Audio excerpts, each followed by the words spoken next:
सत्संगत जी, प्यार से कहना धन निरंकार जी। ये निराकार हर समय का सच है, तो कैसे हर किसी ने जहाँ अपने जीवन में वो बात सुनी कि एक जीवन काल को जीते जी ये मोक्ष मुक्ति सैल्वेशन ये पाना संभव है, तो वो एक ब्रह्म ज्ञान रूप से इस निराकार को पाकर, इस सच्चाई को पाकर ही संभव है। कैसे फिर जीते जी इंसान किसी मटीरियलिस्टिक चीज़ से नहीं जुड़ता, सिर्फ उसको उतना ही कि ये प्रभु ने इस्तेमाल के लिए दी है तो इसका अच्छा इस्तेमाल करें, इसको वेस्ट बर्बाद ना करें, इसके साथ एक बुरी नीयत से कोई काम ना लें। और फिर वही कि ये हाथ में है, किसी दिन अगले दिन नहीं भी है, कोई पदार्थ, कोई सामान, कोई पैसे, तो वो भी इस परमात्मा का ही एक देन था। आज है कल नहीं, जब चाहे प्रभु दे, जब चाहे ले। तो उससे हमारे मन की स्थिति में कोई बदलाव नहीं आना चाहिए, क्योंकि ये सारे सुख सुविधा संविधान ये हमारे जीतने जी के लिए है। और जीना फिर हर किसी को, जब हर समय इस परमात्मा के साथ है, इसको प्राप्त करके, इसको देख के, तो फिर वो साधन हो ना हो उसका भक्तों के जीवन पे कोई असर नहीं होता। वो तो फिर एक ये बात जान लेते हैं कि ये इम्पोर्टेंट नहीं है, सिर्फ एक फैसिलिटेट करता है जीने के लिए, सब कुछ ये नहीं है। तो जो इस सब कुछ, इस परमात्मा को जान लेते हैं, वो ही इस सोजी से जी सकते हैं। एक कहानी का सहारा लेके दासी अपनी बातें और रखना चाहेगी कि एक घर में दो बच्चे और उनकी अब वो टीनेज लाइफ ख़त्म, पढ़ाई लिखाई ख़त्म, और उनके घर में पेरेंट्स ने ये सोचा कि इनको जिम्मेवार बनाया जाए, इनको एक ये दुनियावी चीज़ों को उनके सामने असली रूप में लाएं कि कैसे एक मेहनत करके ही जीवन चल सकता है। एक सिल्वर प्लेट में सिल्वर स्पून से खाकर नहीं कोई जीवन आगे बढ़ सकता है।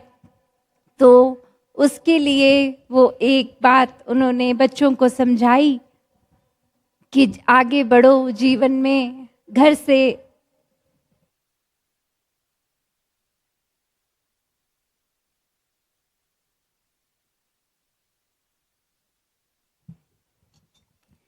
कि इस तरह घर से कुछ समय के लिए जाओ, इंडिपेंडेंट होके इस जीवन में कैसे एक मेहनत करके पैसे कमाए जाते हैं, ये देखो, ये सीखो। और वहीं दोनों बच्चे फिर एक संसार में अपने तरह से बिना किसी घर के फाइनेंशियल सपोर्ट से अपनी एक यात्रा को बढ़ा रहे हैं। और वहीं एक जब सड़क पे चलते चलते गिरा हुआ कुछ सोने के आकार में एक गहना मिला, तो कैसे जो भाई था उसको लगा कि ये कहीं मेरी बहन को अगर नज़र आ गया, उसको सुंदर लगेगा, वो शायद ले ले, और ये तो सोने का है। वो फिर मन में बात वही कि हमारी मेहनत का तो है नहीं, तो हमें अपनी जर्नी पे इसको सहारा नहीं बनाना, एक खुद एक अपनी मेहनत से पैसे कमाकर कुछ घर पे साबित करना है। तो कैसे वो उसको फिर मौका देख के कि नज़र आ रहा है, उस पे कुछ मिट्टी डाल रहा था, और वही उसकी बहन की नज़र पड़ी, ये क्या कर रहे हो, ज़मीन पे क्या हाथ से क्या कर रहे हो। और वो भाई कहता कि अगर सच बताऊं तो एक सोने का जेवर मिल गया, और वो तुम्हारी नज़र उस पे ना पड़े कि तुम अपने शरीर पे पहन लो, या ये ख्याल लो कि कुछ मिल गया है तो इसी को पहली सीढ़ी एक बनाकर इसको बेच देते हैं, तो तुमसे छुपा रहा था। और वहीं वो बहन हंस पड़ती है कि मेरे लिए तो तुमने मिट्टी पे ही मिट्टी डाली है। जब ये बात समझ ली है कि एक उसको चीज़ चाहे महंगी है वो, पर जब हमारा ये लक्ष्य ही नहीं कि किसी चीज़ के साधन को अगर वो खुद मिल रहा है तो उससे अपने जीवन की एक सीढ़ी चढ़नी है, पर माता पिता ने ये उद्देश्य दिया था कि खुद से मेहनत करके ये करना है, तो मेरे लिए ये इम्पोर्टेंट थी भी नहीं। तुम मिट्टी को ही मिट्टी से ढक रहे थे, मुझे दिख भी जाता तो भी मैं वो ना उठाती। तो बात वही कि कैसे जहाँ संसार में जो ये समझ लेते हैं कि सामान सिर्फ तब तक ही लिए जब तक उसके साथ एक कोई ऐसी अटैचमेंट ना बन जाए कि वो नहीं है तो एक जीवन जिया ही नहीं जा सकता। वो बात जैसे राजा जनक, मीराबाई सब महल में रहने वाले, फिर भी उस तरह से उनके लिए ये सामान पदार्थ चाहे कितने भी महंगे होंगे उनके महलों में, फिर भी एक वो बात कि उनके लिए वो सब मिट्टी समान ही था, क्योंकि वो सच्ची दौलत से जुड़ गए थे। उन्होंने इस निराकार का एहसास कर लिया था, इस परमात्मा को हर समय के लिए अपने जीवन में बसा लिया था, हर समय इसके दर्शन करते थे। तो वो जानते थे कि सामान ने महंगे से महंगा भी हो, किसी दिन उसकी चमक चली जाएगी, किसी दिन वो टूट जाएगा, किसी दिन वो नष्ट हो जाएगा। सामान हर समय के लिए रहने वाली कोई चीज़ नहीं है। तो ये हर समय जो रहता है वो उस प्रकार उसके साथ जुड़ने का काम इस मनुष्य को जो मिला है कि जीते जी इस रचनहार को जान लो, ताकि फिर इसकी रचना में वो रचनहार देखते हुए उसको सिर्फ ना ही अप्रिशिएट करा जाए, उसकी प्रशंसा की जाए, पर वाक्य में उससे प्यार हो जाए। जब अपने दिल में प्यार है तो फिर वो दिल का काम ही हो जाता है प्यार बांटना। जब अपने अंदर सुकून है तो वो दिल हर एक को सुकून ही दे सकता है, वो कभी भी किसी को इरिटेशन की भावना नहीं दे सकता। जब अपने अंदर हमारे सोच इतनी बड़ी है, मन इतना विशाल है, तो किसी को कोई नैरो माइंडेड नज़रिए से एक हर एक को जजमेंटल होके उनके जीवन के अलग अलग पहलुओं पे टिप्पणी करने के लिए फिर ये मन हरगिज़ अपने आप को ये करने से रोक लेगा, क्योंकि ये रचनहार की रचना बहुत ही विशाल और इसकी हर चीज़ इतनी खूबसूरत। फिर वो नज़रिया भी ऐसा बन जाता है कि अगर कोई चीज़ बुरी सामने आए भी तो उसमें से अच्छी चीज़ चुन लेते हैं। जैसे एक जो बात होती है, अगर कचरे का ढेर होता है तो कोई अगर उसमें जो अक्सर सड़क किनारे चलते हुए नज़र आते हैं कुत्ते या कोई और जानवर, वो कैसे उस कचरे में से अपने फ़ायदे की चीज़ वो खाना ढूंढ लेते हैं। उसी तरह एक अगर कोई घटना घट गई जो अच्छी ना भी हो, भक्तों का नज़रिया अब उसमें से भी अच्छाई ढूंढने का है और वो कुछ ना कुछ हर चीज़ से सीख ले लेते हैं। जैसे कुछ समय पहले जब कोरोना टाइम पे वो ऑनलाइन सत्संग का भी विषय कण कण से शिक्षा ली कि कैसे हम जीवन में आए हैं तो हर चीज़ चाहे वो मटीरियलिस्टिक ही दुनिया क्यों ना हो, फिर भी उसके अंदर से ये शिक्षा निकाली जा सकती है, क्योंकि हर चीज़ का रचनहार ये परमात्मा ही है। और जब इस परमात्मा ने पूरी कायनात बनाई, उसने ही हर चीज़ अच्छा बनाया। इंसानों ने कोई ना कोई तरकीब से फिर कहीं वो अच्छाई में एक बुराई मिलाते चले गए और अपने ऊपर फिर वो मिट्टी जो था उसको ही कीमती बना लिया। वो एक असली चीज़ को तो देखा नहीं जो वाकई ही अनमोल है, पर ऐसी वस्तु जिसका कहीं ना कहीं कोई दाम लग सकता है, एक प्रेस्टीज चाहे वो मन में हो, एक ओहदों से जुड़ के, एक अन्य और चीज़ से, फाइनेंशियल चीज़ों से जुड़कर फिर वो अपने लिए एक अहम चीज़ कुछ बना ली, पर वो एक हर समय के लिए लॉन्ग लास्टिंग तो नहीं है। कैसे आज अगर कोई किसी तरह से कुछ बच्चा अगर पढ़ रहा है, वो कुछ बड़ा होके बन गया, वो उस समय तो जैसे अपने जीवन में उस चीज़ को जी रहा है, पर एक टाइम तो वो रिटायर होगा, वो कार्य जो करने के लिए जीवन लगाया वो छोड़ देना पड़ेगा। तो कैसे चाहे वो कोई उपाधि हो, कहीं पे कुछ भी हो, जो आया है उसने ख़त्म होना ही है। तो भक्त जानते हैं कि अगर हम वो नज़रिया ही ना रखें कि संसार में कुछ सुख है, कुछ दुख है, इसको कंपार्टमेंटलाइज करें ही ना, एक वही बात रखें कि ये तो संसार है, दातार ने बनाया है, अब इसमें ही हमें रहना है, क्योंकि ये ही सबसे अच्छी, ये बेस्ट दी है हमको दातार ने बना के धरती। तो इसमें फिर चाहे कुछ भी है, एक उस तरह नहीं देखेता ये भक्त की अभी एक दुख का समय है, ये कट जाएगा, फिर सुख का समय आएगा, क्योंकि वो सुख का समय भी कट के फिर दुख आएगा, ऐसे ये चेन चलती रहेगी। तो भक्तों ने एक बहुत ही अपने लिए ये अच्छे से बहुत इजी कर दी अपनी लाइफ कि ना उनको संसार में अब सुख दिखता है ना दुख। इसका मतलब ये नहीं कि उन्होंने संसार से कट ऑफ कर दिया, नहीं, भक्त इसी संसार में रहते हैं। चाहे वो उदाहरण इतिहास में भी देख लें कि कबीरदास जी का घर टूटा फूटा और एक खुद अपने घर में कुछ जूते सील के अपनी रोजगारी ले लेते, या आज के समय में भी देखें एक अच्छे अच्छे कंपनीज में इतनी हाई पोजीशंस पे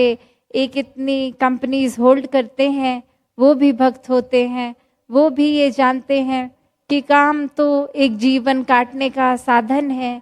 इससे ही उस तरह से ना जुड़ जाएं, असली दात इस परमात्मा से जुड़े, फिर जीवन को सरल करने के लिए चाहे आज दातार ने जो बख्शा उसका बेस्ट क्या उस यूजेज में ला सकते हैं, उससे इंतज़ाम करके अपने जीवन का जिया, या फिर कल साधन अगर वो परमात्मा ले भी ले तो भक्त तो कभी हताश निराश नहीं होता, एक छोटी छोटी उलझनों में खुद को नहीं बांटता, क्योंकि इस भक्त के पास ब्रह्म ज्ञान है, और जिसके पास ब्रह्म ज्ञान है वो कभी मजबूर लाचार हो ही नहीं सकता, क्योंकि उसके पास तो पूरी कायनात है, उसके पास तो इस संसार का, इस ब्रह्मांड का मालिक है, एक हर समय की अमीरी है। तो कैसे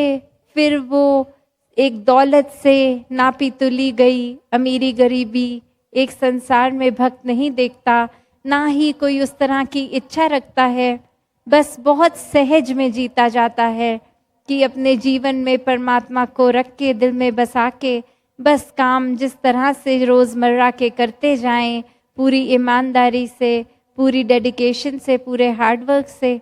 फिर चाहे उसका कोई एक रिज़ल्ट मिले, एक परिणाम निकले,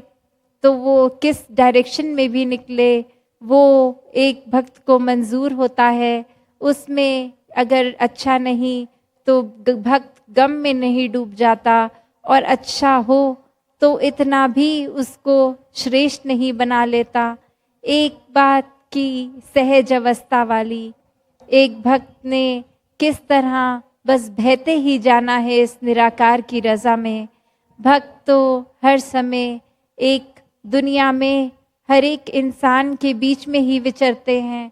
फिर भी उनसे न्यारे होते हैं। ये दुनियावी रंग उनके ऊपर नहीं चढ़ता, क्योंकि वो सच्चे रंग से अपने आप को रंग चुके हैं। कैसे जीवन में एक बात वो कि ये जो भक्त हैं वो फिर अपने आप को कभी गिनवाने में नहीं लगते, वो अपनी भक्ति इसलिए नहीं करते कि उनका वाह वाह होए या इतिहास में वो बहुत ही एक नाम उनका चमका के दर्शाया जाए। नहीं, वो भक्ति इसलिए कर रहे हैं क्योंकि परमात्मा से प्यार है और वो रीजंस उनके करेक्ट हैं, ना कि कोई बाद में देखा देखी कि ये एक इंसान पहले तो आर्थिक अवस्था ठीक नहीं थी, सत्संग जाने लगा और उसके जीवन में उपलब्धि आ गई, उसके जीवन में धन दौलत आ गई, तो हम भी सत्संग से जुड़ जाते हैं, हमारे जीवन में भी ऐसा होगा। यहाँ फिर वही देखा देखी तो भक्ति सफल नहीं होती, क्योंकि एक भक्त भक्त इसलिए है क्योंकि उसके मन में परमात्मा है, वो भक्ति का भाव है। एक मन में चतुर चालाकियाँ, एक कोई इंटेंशन, एक चाहत लेकर कोई कार्य उस उद्देश्य से करेंगे तो वो प्योर इंटेंशन से तो है ही नहीं, उसका फिर एक रिजल्ट बेस्ड ही नापतोल में इंसान रह जाएगा। भक्ति तो एक भक्त इसलिए नहीं करता कि उसका कोई रिजल्ट चाहिए, भक्ति इसलिए करता है क्योंकि वो भक्त है, क्योंकि उसको परमात्मा से प्यार है और इस परमात्मा की बनाई हर चीज़ से है। अक्सर ये भी बात आती है कि जब सभी में परमात्मा है तो फिर हर किसी से प्यार क्यों नहीं कर पाते इंसान। एक वो बात आ जाती है कि ये इंसान मेरे बारे में मुझे पता चला है पीठ पीछे बहुत बुरे शब्द कहता है, मुझे तो इससे बात ही नहीं करनी, मुझे तो इसका चेहरा ही नहीं देखना। ये इंसान मेरे मुंह पे तो मीठा बनता है, मेरे मुंह पे मेरी प्रशंसा करता है, पीठ पीछे बहुत ही बुरा बोलता है। तो अब अगर ये बात पता है तो अब उस इंसान से प्यार कैसे किया जाए। तो बात वही कि पहले तो हम इसलिए किसी से प्यार ना करें क्योंकि वो रेसिप्रोकेट हो रहा है या नहीं, वो इज़्ज़त हर एक को इसलिए ना दें कि वो वापस मिल रही है कि नहीं, हम इसलिए करें क्योंकि ये परमात्मा हमारे अंग संग है, हमारे दिल में है। तो इस परमात्मा की वो पूजा अर्चना सही मायने में वो है कि जिस दिल में परमात्मा है, जिस हर एक में है, हम उससे प्यार करें। वो चिंता नहीं, वो जजमेंट नहीं कि आगे से दूसरा इंसान किस तरह पेश आ रहा है। और दूसरा पहलू वो भी कि क्या वो सच में ऐसा बोल भी रहा है या नहीं, क्योंकि अगर पीठ पीछे बोल रहा है तो ज़रूर किसी इंसान ने ही बताया होगा, उसकी भी वो फैक्ट चेक कितनी है कितनी नहीं है। क्या पता वो इंसान सिर्फ और सिर्फ एक मन में दरार पैदा करने के लिए झूठी कहानी बना के बता रहा हो कि उस इंसान ने जिसके आपके मुंह पे तो इतनी अच्छी आपके बारे में बात बोली, पर पीठ पीछे तो कितना बुरा बोलता रहता है। तो कैसे, जब बात फिर यही कि यहाँ पे अपनी बुद्धि, अपनी चेतनता इसको प्रयोग में लाएं, क्योंकि भक्त जहाँ हर समय आनंद में तो रहते हैं, पर आनंद में बहते बहते इस परमात्मा द्वारा हर समय की अलर्टनेस भी भक्तों में होती है, वो चेतनता होती है, वो एक मन का भाव कि हाँ हम इसकी रज़ा में हैं, हम इसके प्यार में इतने एक डूबे हुए हैं कि कुछ अच्छा कुछ बुरा नहीं दिख रहा।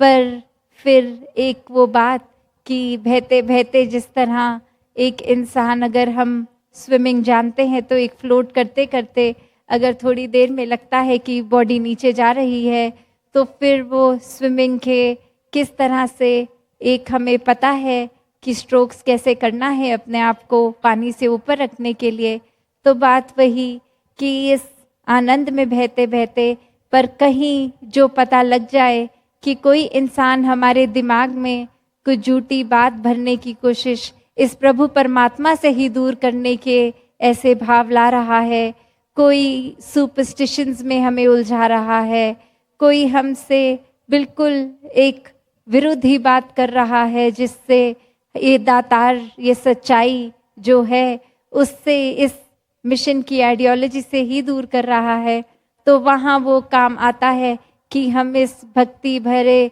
माहौल में बह तो रहे हैं, पर तब चेतनता से दूसरे इंसान को भी ये जागरूक किया जाए कि क्या ठीक है क्या गलत है। एक भक्त जहाँ आनंद में रहे वहीं चेतन भी रहे। तो दासी और समय ना लेते हुए अपनी वाणी को यहीं विराम देते हुए ये समागम 56 महाराष्ट्र का जो औरंगाबाद में इतने पिछले 3 दिनों से और कल का भी कलाकारों का जो दिन के रूप में, उससे पहले सामूहिक विवाह कि कैसे भक्त तो हर चीज़ में ही भक्ति कर लेते हैं, वो फिर माध्यम कुछ भी हो। तो बात सिर्फ ये नहीं कि सिर्फ हमने अच्छी बातें संगत आके सुननी और उन पे काम नहीं किया, अपने अंदर डाली नहीं, उन पे चले नहीं। ये स्पीचेस, ये गीत, ये पोएट्री, ये हर चीज़ मीनिंगलेस हो जाती है अगर हमारे लिए, अगर हमने अच्छी बात को ग्रहण नहीं किया। तो सत्संग आने का उद्देश्य भक्त का ये भी नहीं कि एक दुनिया से एस्केप करके आते हैं। हमारे जीवन में बहुत टेंशन है, हमारे जीवन में घर में माहौल ठीक नहीं है, तो संगत आएंगे कुछ घंटों के लिए, एक पीस ऑफ माइंड तो मिलेगा नहीं। सत्संग किसी उद्देश्य से उस तरह एक हिडन वेस्टेड इंटरेस्ट से नहीं भक्त करता। एक भक्ति है, एक सत्संग करने का मतलब संतों के वचनों को सिर्फ कानों तक नहीं, दिल में उतारना, अपनी असली जीवन को किस तरह अपना पाठ करके, एक घरों के माहौल खराब हैं तो उसको कैसे ठीक करने हैं। घरों के माहौल अक्सर ये ईगो के कारण जो खराब हो जाते हैं, आपसी मनमुटाव के कारण, कुछ शब्द बोल के उसका बोझ लेके रिश्तों से ही कट ऑफ कर देते हैं लोग। तो कैसे ये सत्संग से ही शिक्षा मिलती है कि घर परिवारों को कैसे एक शांति में चलाना है, एक सहज रह के, एक यूनिट बन के। तो बात वही कि सत्संग भी आए तो उस वजह से नहीं कि कुछ घंटों के लिए सुकून हो। सत्संग इसलिए आए क्योंकि सत्संग से निराकार जुड़ता है, एक मन में निराकार का ध्यान हम और कर सकते हैं। तो आने वाले जो दिनों में जिस तरह एक अनाउंसमेंट भी सुनी, दासी की कोशिश के जगह जगह पहुंच के एक वो संगत के दर्शन भी करें। वहाँ फिर अगले साल ये महाराष्ट्र समागम में आप सबके दर्शन होंगे। किस तरह हर एक ने इस समागम के लिए जहाँ ना जाने कितने घंटों की यात्रा करके, चाहे वो कन्वीनियंस की यात्रा होगी भी नहीं क्योंकि कुछ फ्लाइट्स अगर डायरेक्ट ना हो, कोई बस से, ट्रेन इत्यादि, पैदल भी, वाहनों से भी आए, तो वो भाव मन का सत्संग समागम आने का, जब वो भाव ही आया, घर से निकले भी नहीं, तो चाहे फिजिकली जो आ भी पाए, नहीं भी आ पाए, तो वो भाव वही कि ये जो नियत है तो समागम हो ही गया हर किसी का। तो ऐसे ही सेवाओं में हर कोई लगा रहे। एक सेवा चाहे घर में हो, बाहर हो, सत्संग में हो, कहीं भी हो, सेवा सुमिरन सत्संग को एक सही नियत से ही किया जाए, इस निरंकार को दिल में बसा के ही किया जाए। तो हर किसी के लिए जहाँ समागम मुबारक, अब अपने घरों में जाके भी फिर ये संदेश हर किसी तक पहुँचाएं कि हमने तो अपना मुख उजला कर लिया है, हम अपने जीवन में इस परमात्मा की प्राप्ति कर चुके हैं। तो अपने कर्मों द्वारा ये संदेश हर किसी के लिए ये पहुँचे कि जब हम एक दिखावे वाली ज़िंदगी नहीं, एक असली ज़िंदगी जिएंगे इस परमात्मा के साथ जुड़ के, तो वाकई में ये प्रचार होगा। तो हर किसी को एक ये संदेश पहुँचे कि जीवन में आए हैं तो असली उद्देश्य इस परमात्मा की प्राप्ति करना संभव है और ये जीते जी ही किया जा सकता है। ब्रह्म ज्ञान द्वारा अपना जीवन हर कोई सुधार ले। साथ संगत जी, धन निरंकार जी।